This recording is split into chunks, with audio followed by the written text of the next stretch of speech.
Hello बच्चों, आज मैं स्टार्ट कर रहा हूँ NEET previous year question physics का चैप्टर नंबर 12 एटम्स। चैप्टर का नाम है। 11 नंबर क्वेश्चन स्टार्ट कर रहे हैं। For which one of the following Bohr model is not valid. कह रहा है कि इसमें से कौन जो ऑप्शन है वो बोर्स मॉडल के लिए वैलिड नहीं है। तो सबसे पहली बात ये है कि जो बोर्स मॉडल है वो वैलिड है किसके लिए? हाइड्रोजन एटम, मतलब कि लाइक हाइड्रोजन एटम या हाइड्रोजन एटम, तो पहला वैलिड है। दूसरा है कि सिंगल आयोनाइज्ड हीलियम एटम, इसमें भी क्या है? सिंगल इलेक्ट्रॉन है। क्योंकि 2 इलेक्ट्रॉन हीलियम में होता है तो एक इलेक्ट्रॉन को निकाल लिया है तो सिंगल इलेक्ट्रॉन हो गया। ड्यूट्रॉन में सिंगल इलेक्ट्रॉन होता है। तो ये और ये दोनों वैलिड है, लेकिन आपका क्वेश्चन है नॉट वैलिड।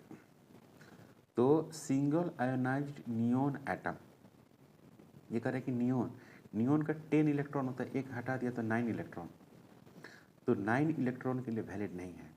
कहने का मतलब ये हुआ कि hydrogen atom only valid for hydrogen like element या हाइड्रोजन लाइक एटम, मतलब कि सिंगल इलेक्ट्रॉन। हाइड्रोजन या ऐसे लिखते हैं Bohr's model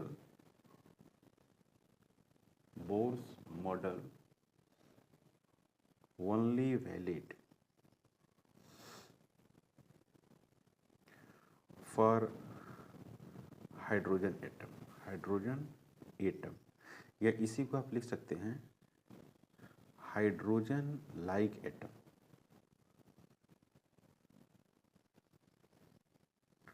hydrogen like atom और सिंगल इलेक्ट्रॉन।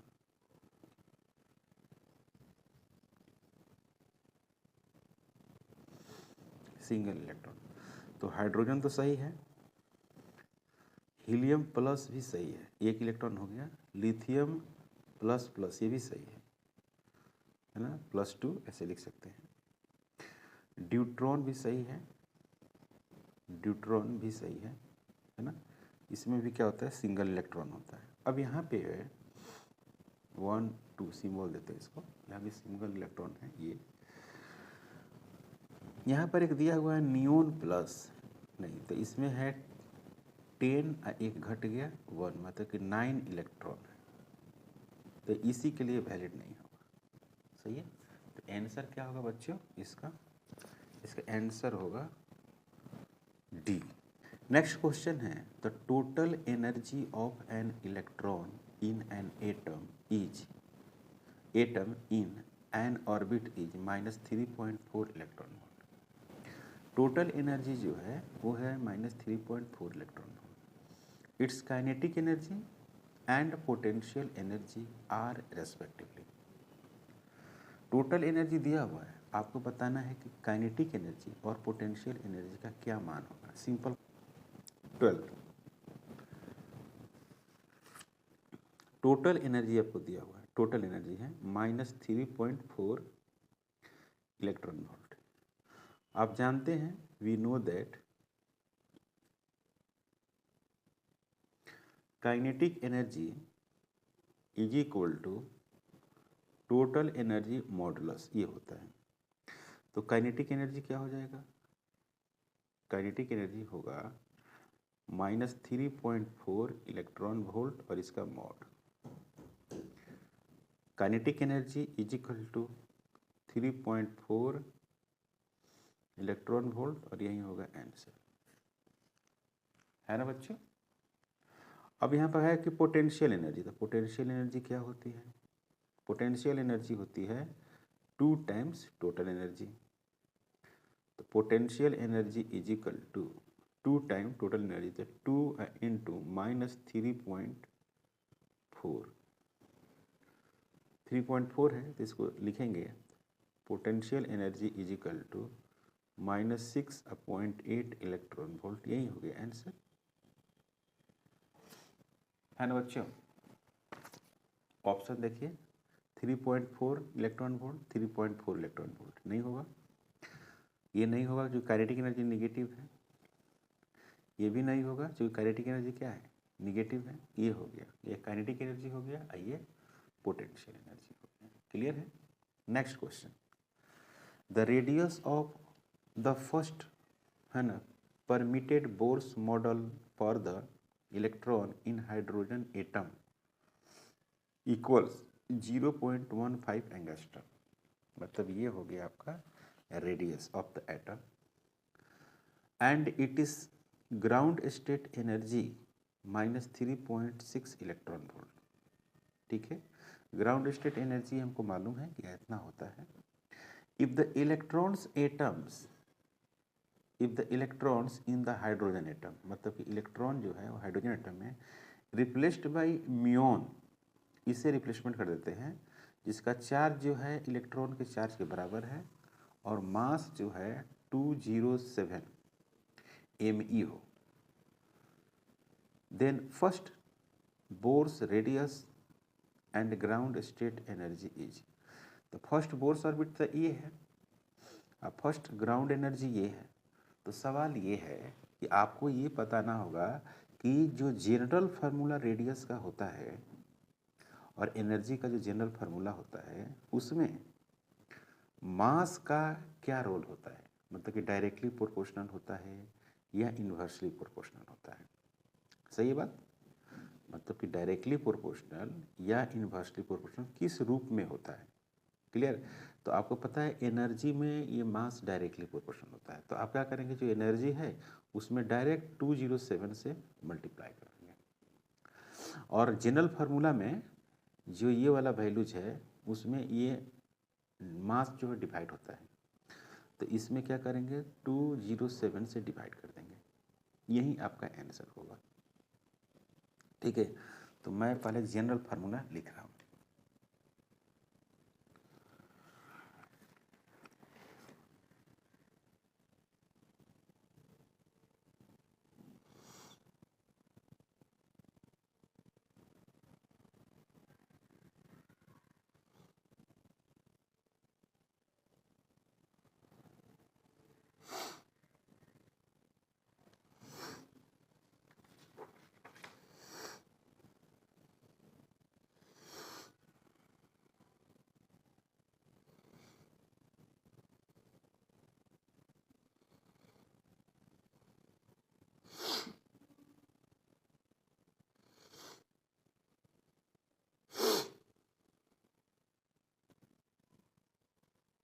ये आपको जनरल फार्मूला है।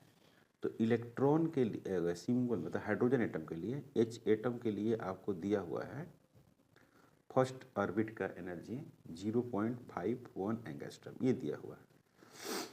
तो नाउ फॉर म्यून, ये हो गया हाइड्रोजन के लिए। नाउ फॉर म्यून,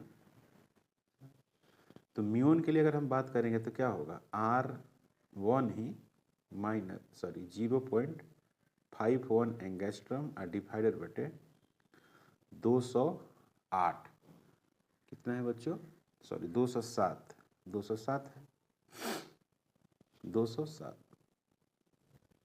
अब इसको जो सोल्व करिए आप वही आंसर होगा। इसको आप ऐसे भी लिख सकते हैं 51 10 टू द पावर -10 और 2 जीरो यहाँ से माइनस हो गया 12 डिवाइडेड बटे 207, ऐसे लिख सकते हैं। या इसी को आप R1 = 510 into 10 to the power -13, आप सही हो गया, और 207 तो लगभग लिख सकते हैं 1.9, है कि नहीं? नहीं 1.9 नहीं, 2 पॉइंट समथिंग लिख सकते हैं इसको, 13 10 टू द पावर -13, मैंने ऐसे लिख सकते हैं आप 2.56 into 10 to the power -13 metre, ऐसा लिखा जा सकता है ना बच्चों? ये एक आंसर ऐसा लिखा जा सकता है। एनर्जी में देखिए डायरेक्टली प्रोपोर्शनल है, तो एनर्जी में क्या है, मास डायरेक्टली प्रोपोर्शनल है। तो 1 Me के लिए कितना एनर्जी दिया हुआ है, -13.6 दिया हुआ है इलेक्ट्रॉन वोल्ट। इसी में क्या कर देते हैं 207 से मल्टीप्लाई कर देते हैं, तो ये किलो के आसपास में वैल्यू जाएगा, है ना?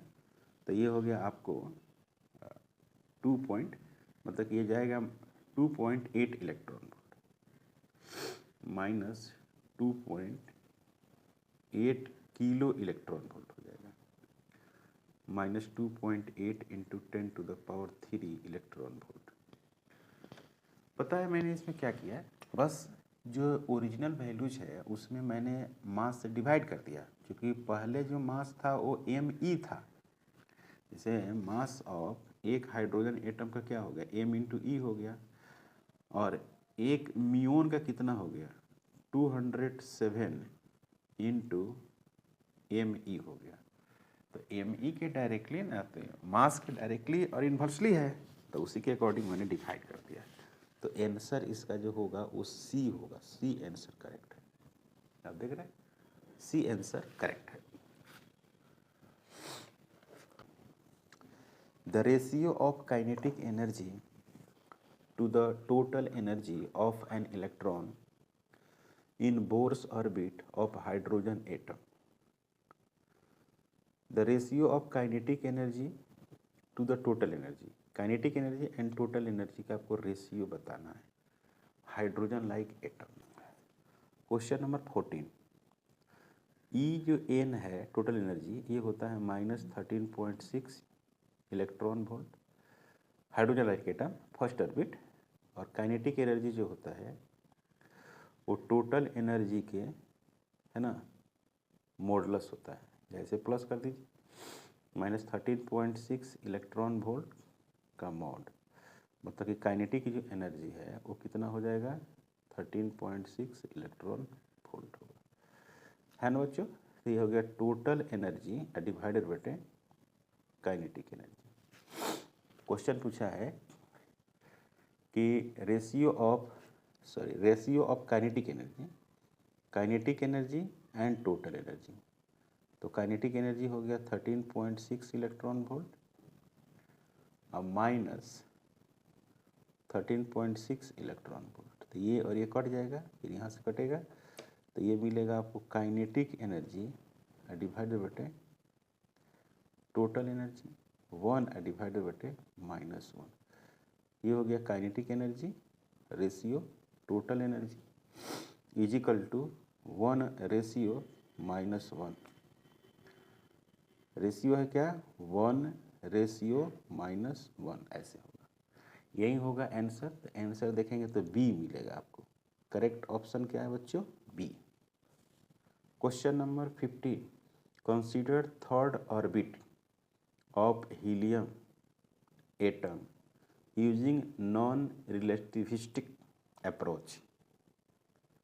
The speed of electron in the first orbit will be k is equal to 9 into 10 to the power 9, z is equal to 2 and h is equal to, h जो है प्लैंक्स कांस्टेंट है जिसका value 6.6 into 10 to the power -34 joule second दिया हुआ है। Okay, तो आपको calculate करना है स्पीड ऑफ इलेक्ट्रॉन, जबकि हीलियम एटम है और थर्ड ऑर्बिट है। को doubt? Okay, helium plus atom है तो जेड इजिकल टू कितना हो गया, 2 हो गया, और थर्ड ऑर्बिट है तो एन इजिकल टू कितना हो गया, 3, N equal to 3। E equal to, यहाँ पे एनर्जी जो होगा 1/2 क्या हो गया, mv² हो जाएगा। तो ई बराबर आप लिखते हैं -13.6। आपको मालूम है कि काइनेटिक की जो एनर्जी है, ये kinetic energy actually, kinetic energy, तो ये ई एन इजिकल टू जो होता है वो काइनेटिक एनर्जी के बराबर होता है। हम लोग इसको मॉड के रूप में लिखते हैं, आपको पता है। तो इसको आप आराम से लिख सकते हैं -13.6 इलेक्ट्रॉन वोल्ट Z² डिवाइडेड बटे एन का स्क्वायर, इसका क्या लिखेंगे, मॉड लिखेंगे, इजिकल टू काइनेटिक एनर्जी, इस तरह से लिखेंगे, है ना बच्चों। तो ये हो गया क्या, 13.6 electron volt into Z² divided बटे n² is equal to kinetic energy. इसको हमको निकालना है, स्पीड निकालना, तब निकल जाएगा यहाँ पर। इसको अगर सोल्व करेंगे 13.6 into 1.6 into 10 to the power -19 joule में हो गया, उसके बाद जेड का वैल्यू रखेंगे तो 2 का स्क्वायर फिर 3 का square is equal to 1/2 mass of electron into speed का स्क्वायर। सही लिखे बच्चों। अब यहाँ पे अगर हम कैलकुलेट करने की बात करें तो यहाँ पर लिखें 13.6 डिवाइडेड बटे 9 है ना बच्चों। ये 3 का स्क्वायर 9, यहाँ पर हो गया 1.6 इंटू 10 टू द पावर -19 और फिर यहाँ पर लिखेंगे 4 is equal to 1/2 into 9 into 10 to the power -31 electron का स्पीड v का स्क्वायर। सही है, यहाँ तक कोई डाउट नहीं। अब इसको सोल्व करेंगे आप आंसर मिलेगा।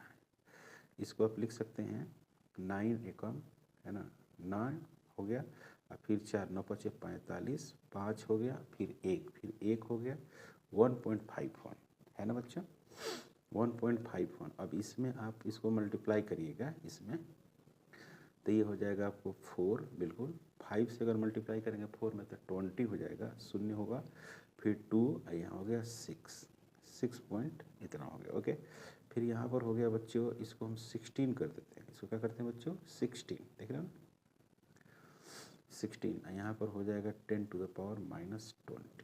क्लियर है, कोई प्रॉब्लम नहीं। अब यहाँ पर हो गया 1/2 तो ये हो गया आपको, इसको आप लिख सकते हैं 4.5, बिल्कुल। तो 4.5 into 10 to the power -31 into v का स्क्वायर। अब इसको सोल्व करेंगे तो ऐसे हो जाएगा, देखिए v का स्क्वायर इज इक्वल टू 6.04 को हम 6 लिख देते हैं, यहाँ पर 16 लिख दिए और 10 टू द पावर -20 लिख दिए। यहाँ पर क्या होगा बच्चों 45 लिख दिए और 10 टू द पावर -32 लिख दिए। ठीक है, इसको ये वाला हटा देते हैं और रूट पे बैठा देते हैं। अब आप हमें देखिए तो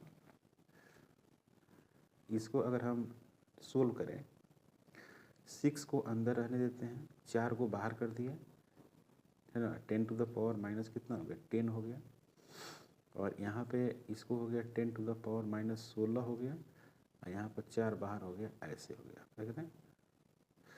और यहाँ पर हो गया आपको 45, हम सिंपल में कर दिए, देख रहे हैं ऐसा मैंने कर दिया। अब यहाँ पर क्या हो गया v इज इक्वल टू, ये देखो बच्चों ये 9 इंटू 5 हो गया 6/5 इंटू 2 डिवाइडेड बटे 3 और यहाँ पर हो गया 10 टू द पावर 6। तो v इज इक्वल टू हो गया 1.2 इंटू 2/3 और 10 टू द पावर 6। रेंज आपको 10 टू द पावर 6, तो 2 आपको रेंज दिखाई दे रहा है 10 टू द पावर 6 का, देखेंगे इसमें ये तो होगा नहीं, बिल्कुल नहीं होगा। ये 8 है, ये नहीं होगा। ये 2.92 है और ये 1.46 है, तो 1.46 होगा। इस सोल्व जब करेंगे इसको, ये पूरा सोल्व करेंगे तो कितना आएगा v is equal to 1.46 into metre पर सेकेंड और यही होगा answer. Question number 16, an electron in hydrogen atoms makes a transition N1 to N2, N1 से N2, where N1 and N2 are the principal quantum numbers of the two states, full stop. Assuming Bohr's model to be valid, the time period of the electron in the initial state is 8 times that in the final state. The possible value of N1 and N2 are. सबसे पहले इसमें हमको ये जानकारी होना चाहिए कि जो टाइम पीरियड होता है वो प्रिंसिपल क्वांटम नंबर से क्या रिलेशन रखता है।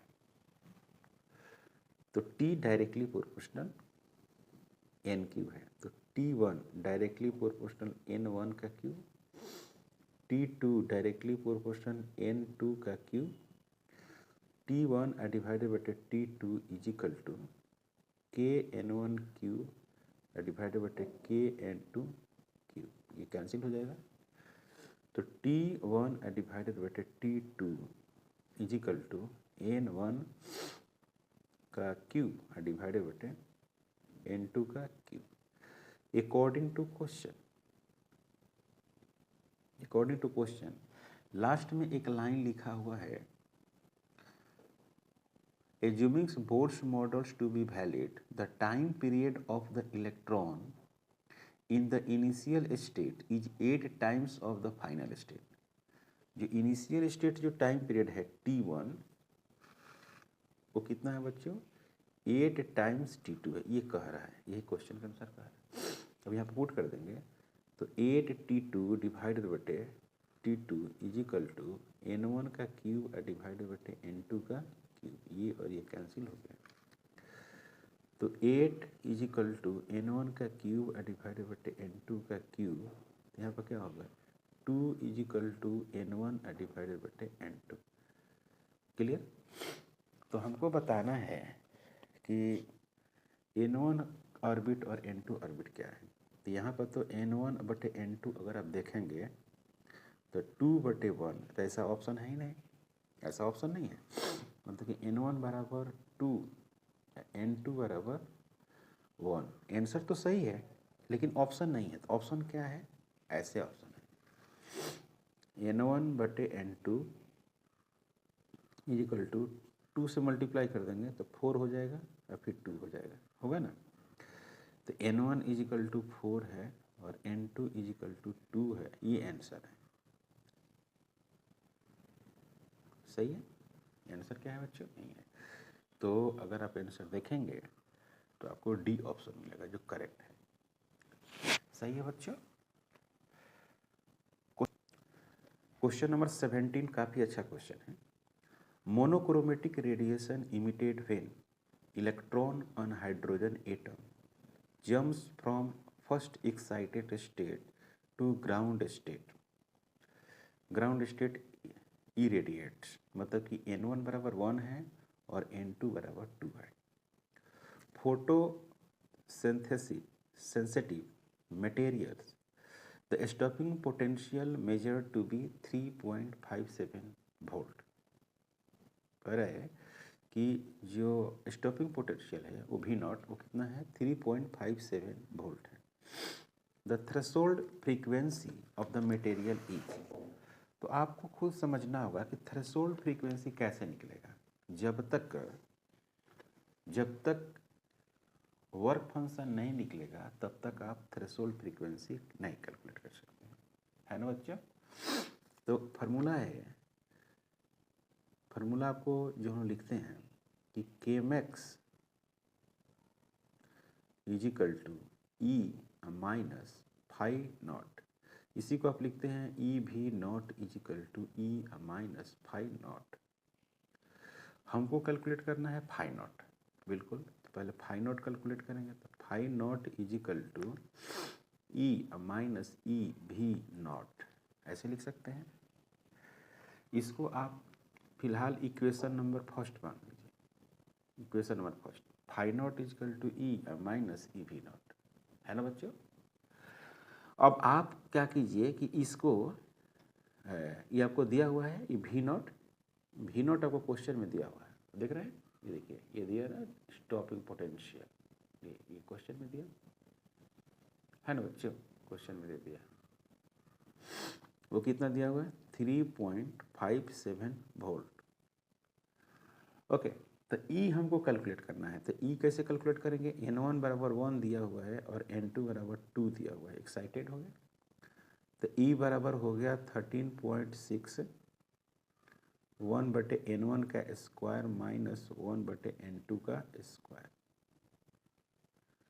तो E इजिकल टू 13.6 और ये हो जाएगा आपको 1 का स्क्वायर माइनस 1 बटे 2 का स्क्वायर। तो E इक्वल टू 13.6, तो ये हो गया 1 माइनस 1 बटे 4। 13.6 इंटू 3 डिवाइडेड बटे 4, इसको सोल्व करेंगे तो कितना होगा 3.4 इलेक्ट्रॉन वोल्ट आएगा। ये इलेक्ट्रॉन वोल्ट में आंसर होगा। तो E इक्वल टू, ये जितने भी आंसर है किस में आता है बच्चों, ये सब इलेक्ट्रॉन वोल्ट में आता है, आपको पता है ना, ये सब इलेक्ट्रॉन वोल्ट में होता है answer.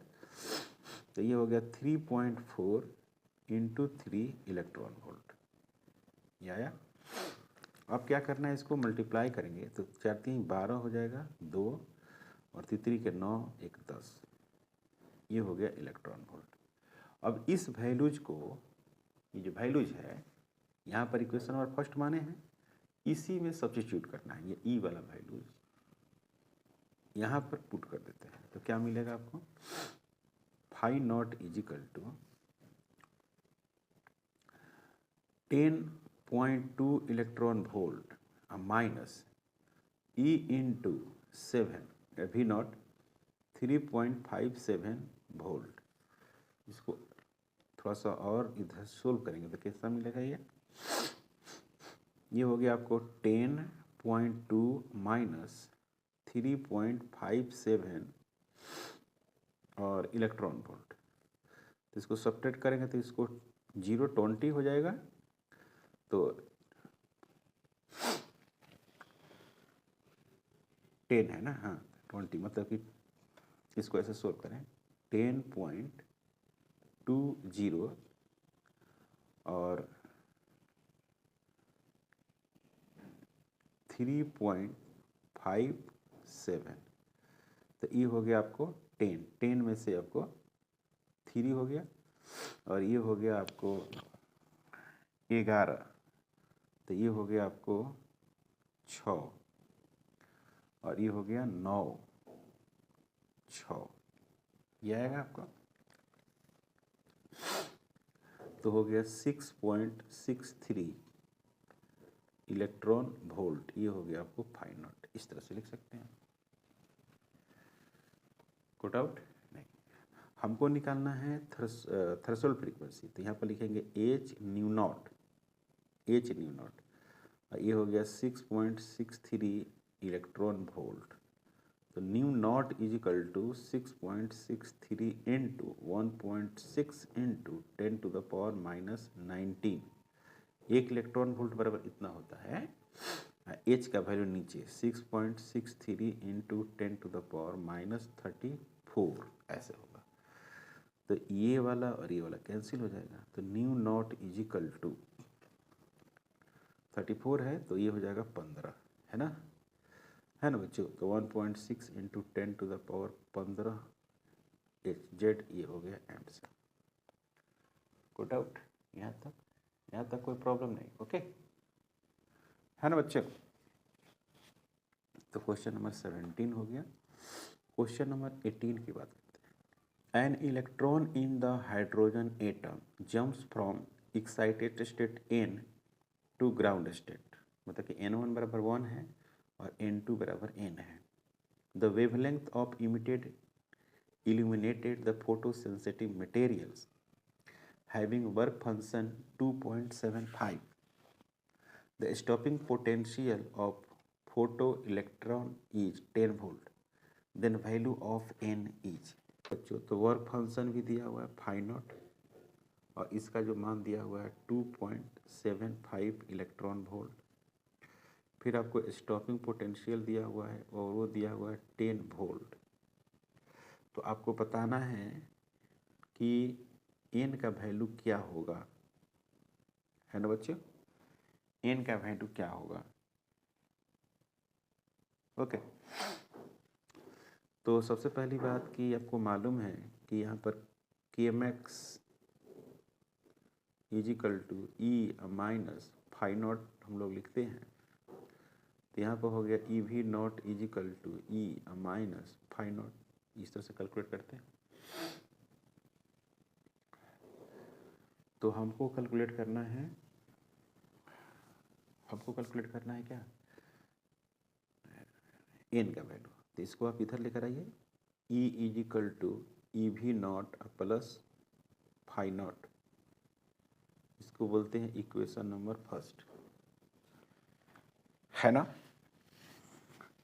E V not plus phi not और ई के बदले लिखेंगे 13.6 इलेक्ट्रॉन वोल्ट हाइड्रोजन एटम के लिए, तो 1/1 का स्क्वायर माइनस 1/n का स्क्वायर, यही सोल्व करेंगे हम लोग तो मिल जाएगा आपका जवाब 5 नॉट। ओके, यहाँ पर क्या होगा 13.6 electron volt is equal to 1 minus 1/n square, और यहाँ सॉरी इंटू है, ये इंटू है, इज इक्वल टू ई भी नॉट, तो ई वी नॉट का वैल्यू 10 है तो 10 ई वी नॉट आप लिख सकते हैं, प्लस यहाँ पर लिख सकते हैं 12.75, 2.75 है, तो यहाँ पर लिखेंगे 2 ये भी है 2.75 ई भी है ना बच्चों। इसको सोल्व करेंगे तो आएगा 13.6 ई भी is equal to 1 minus 1/n का स्क्वायर, और इसको सोल्व करेंगे तो कितना होगा 12.75 ई भी से ई भी कट जाएगा, तो 1 माइनस 1/n का स्क्वायर इज इक्वल टू होगा 12.75 डिवाइडेड बटे 13.6। इसको सोल्व करेंगे तो आएगा n square is equal to 16, यानी n इज इक्वल टू 4, यही आंसर होगा। 19 number, out of the following which one is not possible atoms according to Bohr atomic model. ये कह रहा है कि कौन पॉसिबल नहीं है। ऑप्शन में अगर आप देखेंगे तो देखिए कह रहे कौन पॉसिबल नहीं है, तो 0.65 electron volt, 1.9 electron volt, 11.1 electron volt और 13.6 इलेक्ट्रॉन वोल्ट। देखिए ये वाला पॉसिबल है, ये भी पॉसिबल है, ये भी पॉसिबल, ये नहीं पॉसिबल है। अब मैं आपको चेक करके बताता हूँ कि कैसे पॉसिबल नहीं है। ये एनर्जी कभी नहीं आ सकती है एटम में, किसी भी कंडीशन में ये नहीं आ सकती, बाकी सभी एनर्जी आ सकती है। ओके, nth ऑर्बिट के लिए अगर आप एनर्जी का इक्वेशन लिखेंगे तो कितना होगा आपको -13.6 electron volt Z square divided बटे एन स्क्वायर। एच एटम की अगर हम बात करें एच एटम का, तो जेड बराबर क्या हो जाएगा बच्चों 1 हो जाएगा, ये तो पता है आपको। तो E1 इज इक्वल टू कितना हो गया -13.6 इलेक्ट्रॉन वोल्ट होगा ना, E1 बराबर ना। ई इन्फिनिटी बराबर क्या होगा बच्चों, ई इन्फिनिटी बराबर 0 हो जाएगा, पता है आपको। तो डेल्टा जो ई होगा वो क्या होगा ई इन्फिनिटी माइनस E1, तो बोला था ना मैंने कि 13.6 जो है वो वैलिड है, -13.6 इलेक्ट्रॉन वोल्ट ये वैलिड है। तो delta E is equal to 13.6 electron volt ये वैलिड है, सही है। तो ये तो आंसर नहीं ना होगा, हमको तो पता करना था कि कौन वैलिड नहीं है। तो एगो E2 भी निकाल दीजिए, E2 -13.6 electron volt divided by 2 का स्क्वायर, तो इसको लिखेंगे 4 -3.4 इलेक्ट्रॉन वोल्ट। देखिए ये भी वैलिड है, कैसे E2 माइनस क्या करेंगे E1, अगर आप करते हैं तो आपको -3.4 मिलेगा इलेक्ट्रॉन वोल्ट, और माइनस माइनस क्या होगा प्लस हो जाएगा 13.6 इलेक्ट्रॉन वोल्ट। तो ये हो जाएगा आपको 10/2 इलेक्ट्रॉन वोल्ट, ये भी वैलिड है। जो 10.2, लेकिन 10.2 आपको ऑप्शन में ही नहीं दिया है ना, लेकिन ये भी वैलिड है। उसी तरह से 3 अगर निकालते हैं तो -13.6 इलेक्ट्रॉन वोल्ट डिवाइडेड बाई 9, इसको जब आप सोल्व करोगे बाबू तो मिलेगा कितना -1.5 इलेक्ट्रॉन वोल्ट। फिर डेल्टा ई बराबर आप करोगे, फिर अगर डेल्टा ई बराबर आप करेंगे यहाँ पर E3 माइनस E1, तो -1.5 अब प्लस हो जाएगा 13.6। इसको आप सोल्व करेंगे तो आपको आएगा delta E is equal to 12.1 electron volt. जो आपको ऑप्शन में है ना, ये भी ऑप्शन में आपको नहीं दिया हुआ था, तो ये भी संभव है। अब क्या करते हैं कि E3 में से E2 को घटाते हैं। E3 माइनस E2 घटाइएगा आपको तो क्या मिलेगा, E3 का जो वैल्यूज है, E3 का वैल्यू है -1.5 और माइनस माइनस यहाँ पर क्या हो जाएगा, प्लस हो जाएगा 3.4 इलेक्ट्रॉन वोल्ट। इसको सोल्व करिएगा तो आपको मिलेगा 1.9 इलेक्ट्रॉन वोल्ट, जो ऑप्शन में दिया हुआ है। मतलब इस तरह से आप घटाते जाइए, है ना, जो नहीं मिलेगा वही क्या हो गया, आंसर होगा। क्योंकि यही बताना था आपको कि कौन जो है वैलिड नहीं है, हमें तो जैसे कि ये वाला आ गया, ये वाला आ गया, ये वाला भी आ जाएगा, है ना।